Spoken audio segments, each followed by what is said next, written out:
Saya Haji Firmandes.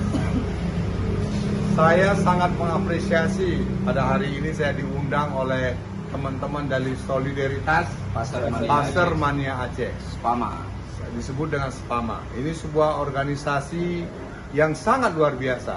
Apa organisasi ini? Adalah rekan-rekan ada yang hobi melaksanakan pasar, yaitu menangkap ikan dengan alat ini, alat modern ini. Ada juga yang memang ini bisa menciptakan pendapatan.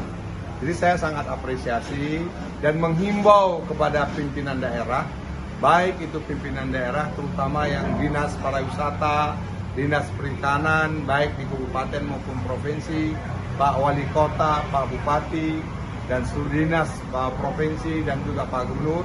Saya menghimbau agar organisasi ini dapat dibina. Kenapa? Pertama adalah bisa menambah pendapatan keluarga.